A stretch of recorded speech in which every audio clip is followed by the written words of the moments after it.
So if you can see this picture, haven't I or haven't I not told you that eventually we'd be looking at a situation where they as in the city of Los Angeles would start contemplating or considering whether or not they should use the convention center as a homeless shelter. And this is what we're looking at right here. In a panic situation, LA may turn the convention center into a homeless shelter. And so I've been out for a while. I have not really been on here, but before I start this article, and all of this is gonna go together. We had the election. I just want to begin that to say that the way I look at it is it's not over yet, because technically Biden will not really start to officially do the work of being sworn into office until January the 20th, I believe. He is the president elect, but our remaining, I guess they say it's probably less than 74 days now. The remaining sitting president is still Trump, and we've seen some scary things happen, but we may be seeing some even scarier things happen in the last few weeks. One, I've been hearing that they're trying to attack Affordable Care Act.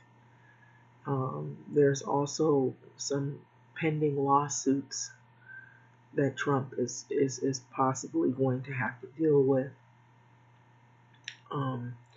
Then there is also possible legal action that Biden's administration may take towards the Trump administration for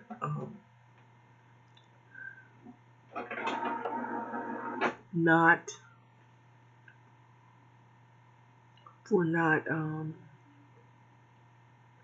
allowing them to make a smooth transition, is what I'm hearing. And it's going to be a tough road ahead in terms of the virus,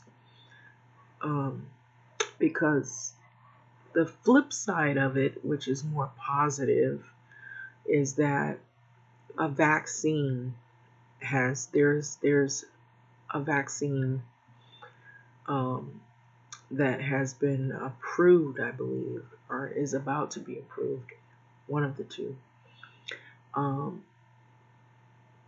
And that I think as soon as spring 2021, there will be a possible chance that more people will be able to have access to the vaccine, is what I was hearing. There is back and forth talk about the voting, and I believe William Barr, he's the Attorney General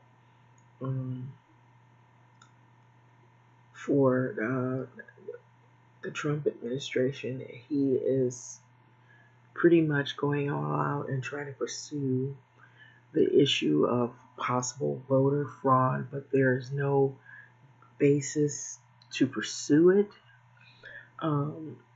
So there's several things going on that Trump is trying to scrounge up, I would say, in his last weeks of being a president. He's trying to do these things before he's officially out of office. Um, and then we have this issue still with homelessness. And so, what I've been hearing, and I don't know if any of you have heard this, that some people say that because California has warmer weather and it's a more desirable climate place for people who, if they are outdoors and they're homeless, it would be a better situation to handle California weather rather than, the West Coast would be a little easier going if you're homeless than the East Coast because the East Coast there's snow and a lot colder weather, and so some people assume that the reason why we're seeing such greater um, numbers of homeless people is because they're being brought over here. I don't necessarily know if that is true or not. I would believe that they may have some people that may have been homeless for some of the same reasons that people here that already are in California have been homeless for. For everybody's story is different for numbers of reasons, and some of the main reasons people mention is people who have had job loss and they are not able to pay rent and they wind up living place to place and then they might become homeless. There are people who may have mental illness. They may be people who maybe had someone caring for them and they no longer have anyone caring for them. They're on the street. Could be um, drug abuse, several things going on. So it's nobody's story is going to be similar, completely the same. Maybe similarities, but not completely the same. And so now we have the issues of COVID, and just today, I don't know if any of you had, if you're here in California, if you got the same alert. There was an alert, that a message that went out on all of the cell phones that they were doing 24-hour testing for COVID because there's a surge going on. And so this article, I seen this earlier this week about them considering using the convention center for people in this situation here that we're in here in Los Angeles. And so this is the picture of the convention center, and it's a makeshift homeless shelter. And it's during a time when the months are colder and they have a surge of COVID. And so California National Guard set up the cots for a field hospital at the LA Convention Center. This was back in March. This is how it looked.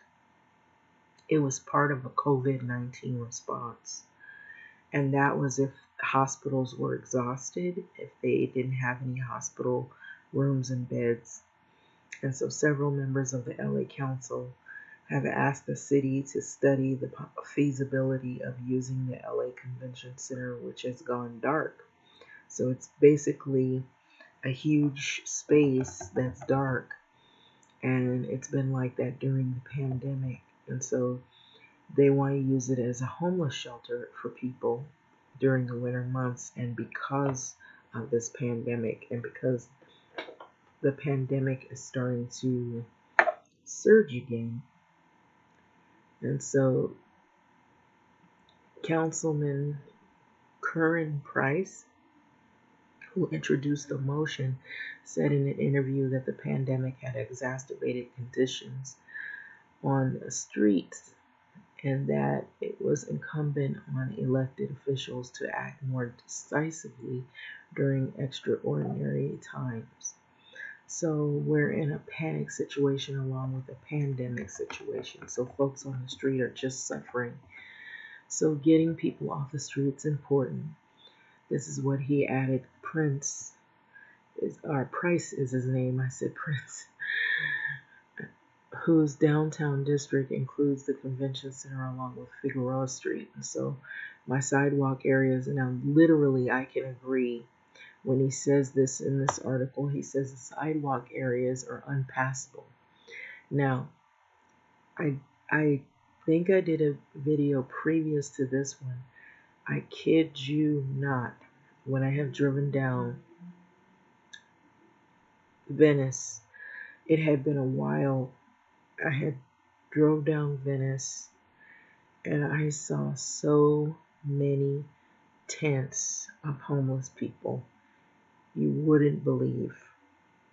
I never seen anything like that. The last time I seen that, it was in Skid Row. And so it is really, really bad. And there's one, it looks like Tent City, it's under a freeway. And then there's one like that's on a divider on Venice where you can see rows and rows of tents. And it's just a lot of people that have nowhere to go. And I think it's a number of different things. And for one, I will say this, the rents are really high. And the jobs, I mean, there's places that are hiring, but the jobs weren't paying enough, or you have to work more than one job to make ends meet. For some people, that might be the case, and they can't keep up, or just one crazy event happening in your family life could wind you up on the street. So everybody's situation is not always, ideal. Sometimes even when you have employment, something could happen. Someone in the family could get sick. And now with this COVID, that adds more stress to a situation that's already probably not very stable. So when he says in this article that people can't pass by on the sidewalks, that is true. There are sidewalks literally you cannot even walk on them anymore because those sidewalks are being used for the homeless. So it's unfair for neighbors and for those that are in the community who can't go down the sidewalk. We have to do a better job of housing individuals who are homeless. All city council members are under pressure from the U.S. District Judge David O. Carter to shelter homeless people in their districts. So Carter, who is overseeing a lawsuit alleging that the city and the county have not done enough to get people off the street, he had said that he'd like each council member to set a target for the number of new beds that they would create. And so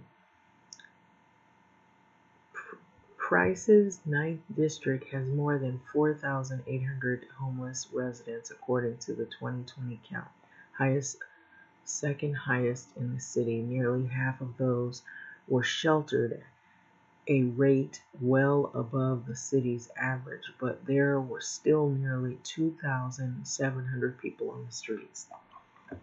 I believe it's a lot more than that. So this is just probably like an estimate, but Carter has focused as well on areas near freeways. Now, this is already saying what I've seen. I don't know what it is about underneath freeways. I guess maybe, it's warmer under there, and maybe there's, it definitely keeps the rain off if you're underneath the freeway. But Two, what makes it scary is it feels dangerous because when you're driving under these freeways, you see nothing but this homeless encampment. And, you know, for the most part, in the Venice area, nobody really seems threatening. But, you know, I have recalled going down Skid Row, and you literally did not feel comfortable going down in that area. That area pretty much was taken over by the homeless population. It was dangerous. People were just like not following any crosswalk signs. They just kind of run in the middle of traffic across the street, jaywalking all day long. You know, it's like they've taken over that area is designated basically to that population. And so it's really not, honestly, not safe to drive down there. And you can feel the uneasiness and the uncomfortableness that you feel. And the first thing that pops into your head is, wow, what happened? And then you start rolling up your windows and locking your doors of your car. And that's the way it makes you feel, because it feels so unsafe, because you see things going on down there that should not even be happening. Um, so that I wanted to share that, because when he said in this article that people can't even walk down on the sidewalks in their community when it's overrun with this kind of activity, you literally can't. And there's a lot of where you'll see a lot of violence as well, because some people are either, they have like mental issues, and if it isn't a mental issue, sometimes people are on survival mode, and so somebody might steal something of someone else's out of somebody else's tent, and so there's fights, things that you see people arguing over what's theirs and what's not theirs, um, and a myriad of situations going on. But going back to the article, it says the lawsuit is alleging that the city and the county have not done enough to get people off the street. So, Price's Ninth District has more than 4,800 homeless residents, according to the 2020 count, the second highest in the city. Nearly half of those were sheltered at a rate well above the city, but there were nearly 2,700 people on the street. And Carter has focused as well on areas near freeways, and Price, his district, has one of the largest populations of people living beside the freeways. And so he said that the convention center would help him shelter this group. Now, let's get into how much this is going to cost. So during the civil unrest in the aftermath of George Floyd's death in Minnesota, the California National Guard used the center as a staging area for troops to sleep. But when the pandemic began, this was when the pandemic began to rage, the National Guard had set up a field hospital.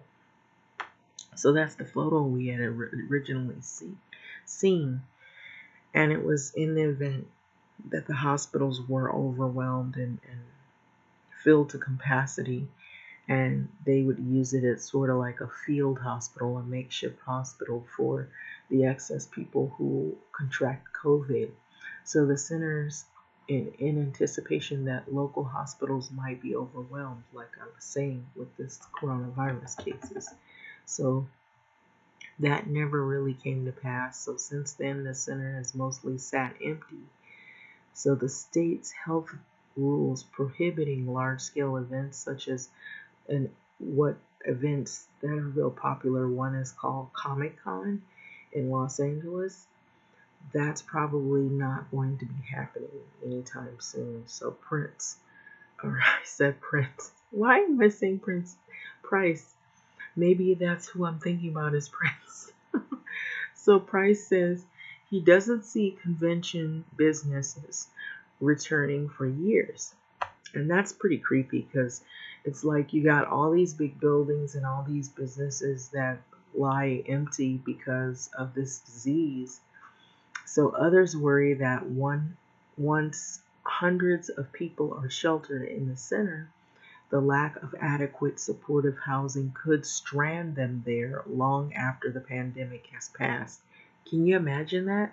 The convention center being overrun and taken over by homeless people, saying that it could strand them there. Okay, so here's the deal. That doesn't sound safe when you hear that.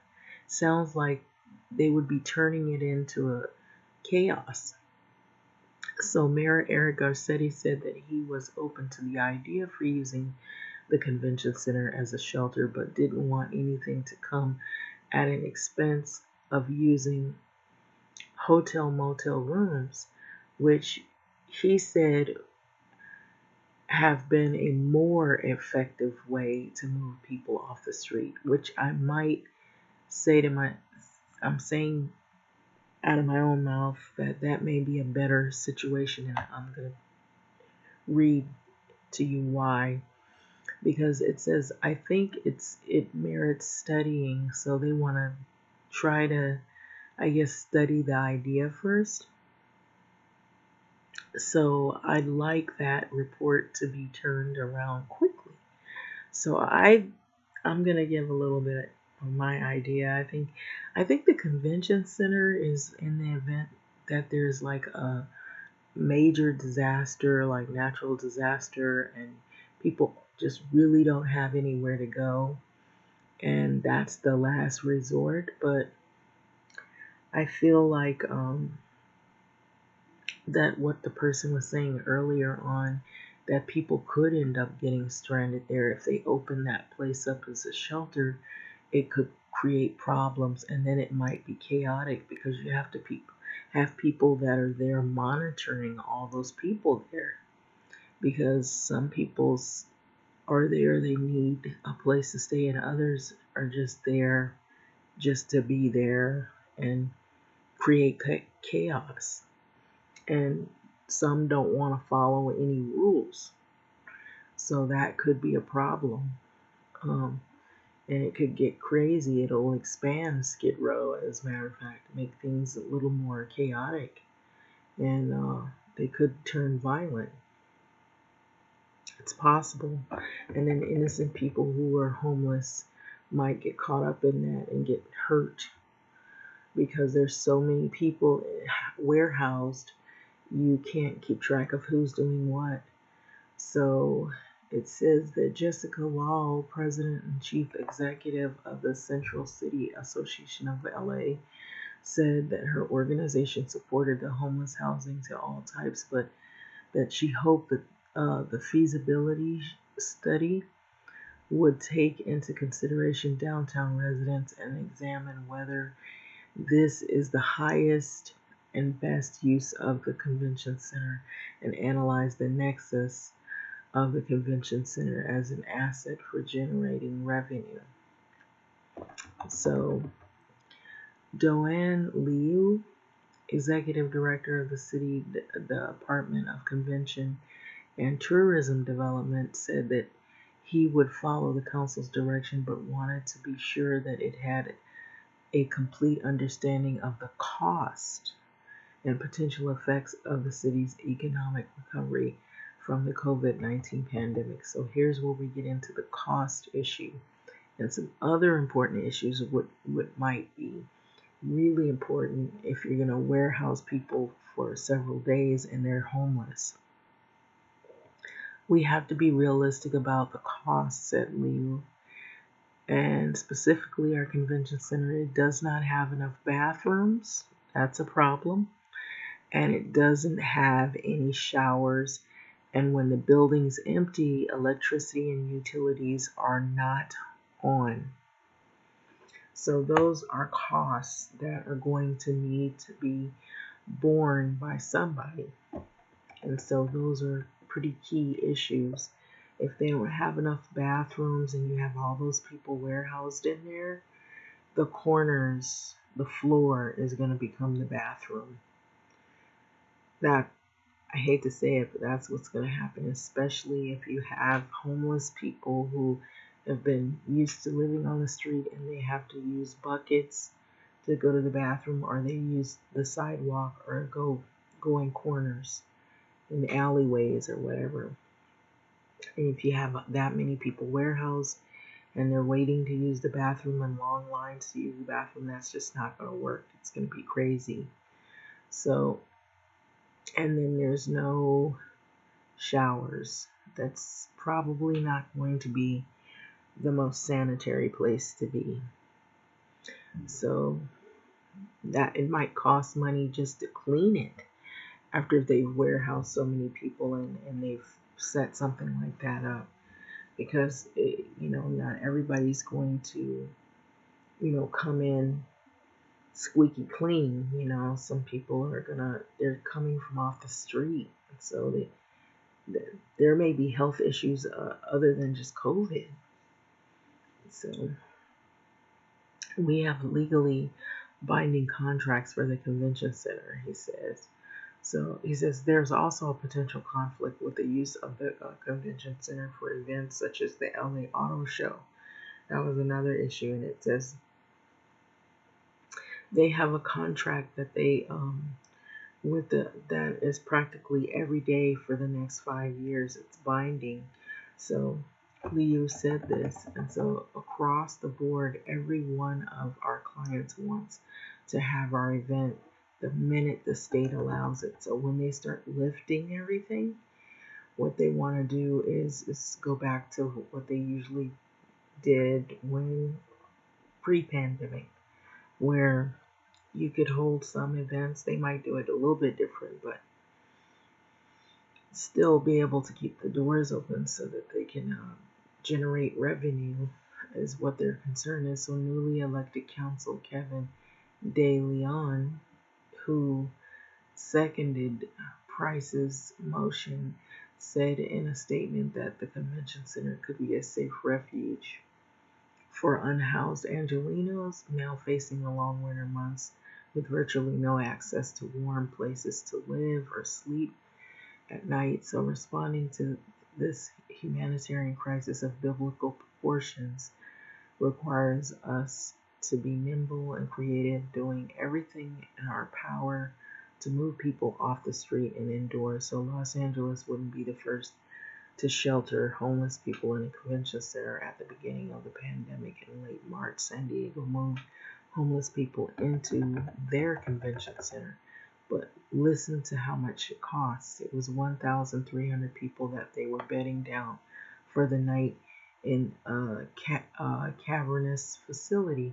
By the end of the year, when the center is expected to return to its original use, about 40 million will have been spent to run it as a shelter. So this wasn't a long-term financially sound solution. So it's not inexpensive, said Ashley Bailey, spokeswoman for San Diego Mayor Kevin Faulconer.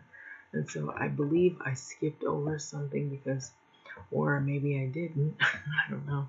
It mentioned that earlier on when they were using the, I believe they were using the convention center, it was 6 days, and I saw it here. They said they were using it for a period of 6 days, and this was the National Guard. So maybe I said it earlier on, and so I'm looking for it actually. They said that the cost, it was like $1 million, I believe $1 million, and it was for 6 days because the National Guard was sleeping there. Yeah, so it says that during the civil unrest and the aftermath of George Floyd, the death in Minnesota, the California National Guard used the center as a staging area for troops to sleep. So when the pandemic began to rage, the National Guard set up a field hospital. So what does it say here?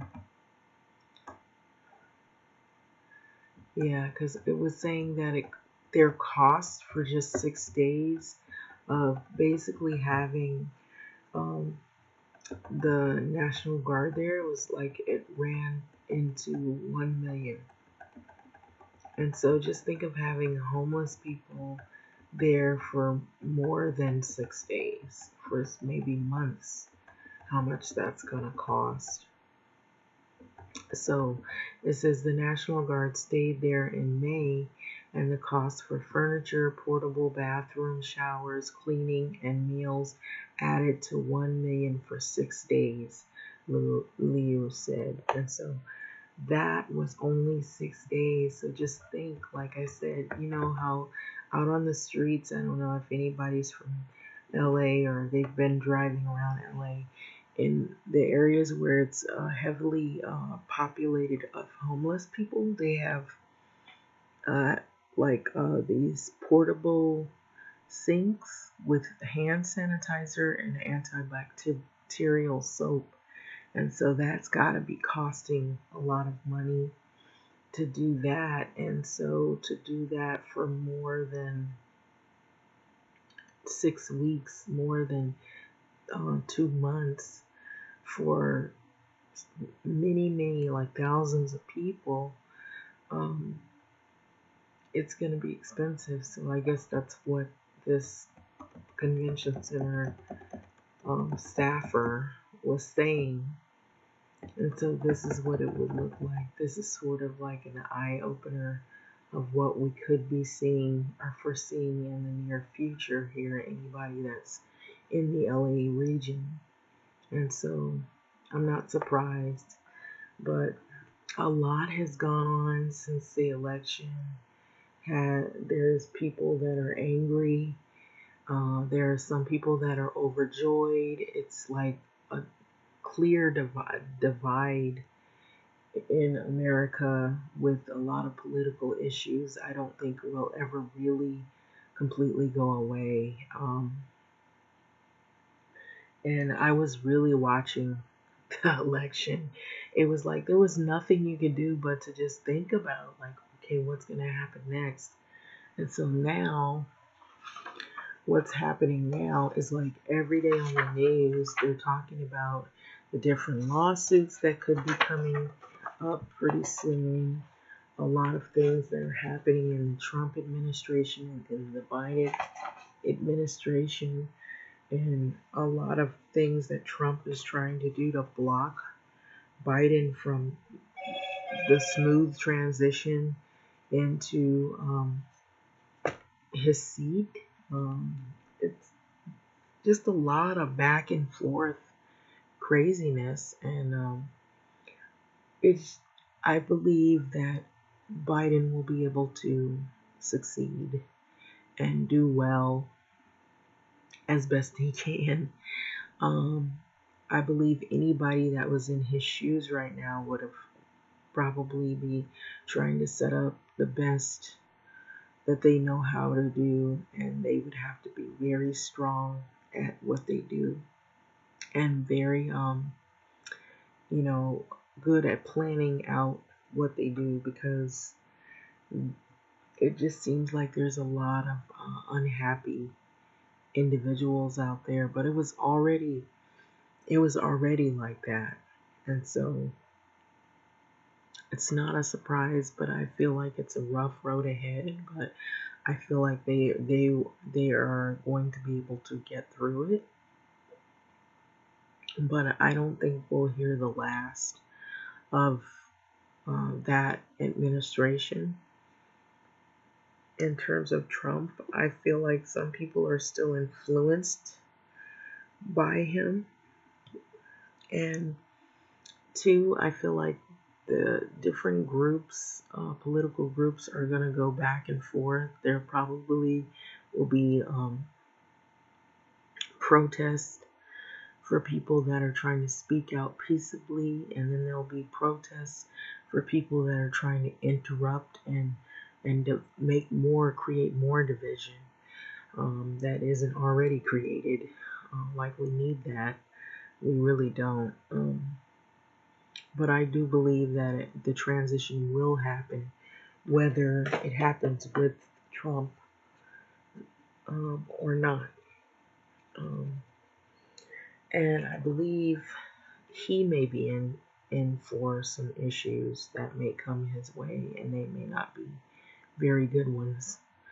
And I think it's things that maybe before he even got into office that have followed him on his way out. And he's going to face them head on eventually, because once he's out of office, he's going to be able to be dealing with they're going to be able to deal with him with those issues. Because I think while he was in office, they couldn't pursue some legal um, concerns from his past or from even his present. So now that he's, at winding down to the close, they'll be able to pursue any lawsuits and other things that are going to come up. But I feel like it's going to be back and forth, back and forth. There's going to be there's going to always be divides on both ends. Everybody's not always going to agree on every single thing. Um, yeah, so I feel like the the virus is going to hit places that where people weren't really taking it serious. They weren't wearing masks in the gatherings that were happening. And it's going to be harder because it's the winter months and people tend to gather more. They want to be with family. So that's going to be hard. But like I said, the flip side of this is they say that there's a vaccine that could be just around the corner in 2021 if spring. But I've been hearing some people are fearful about taking the vaccine, but then I've been hearing some people who want to volunteer or they're ready to take it because they want life to go back to some normalcy. And so I did even hear earlier when I was driving that, and it was on, I think it was on 94.7 The Wave, where they were talking about some of the things that were going on currently with the vaccine trials, that they had came up with a new vaccine that actually the percentage rate was really high. I think it was like 99.9, something like that.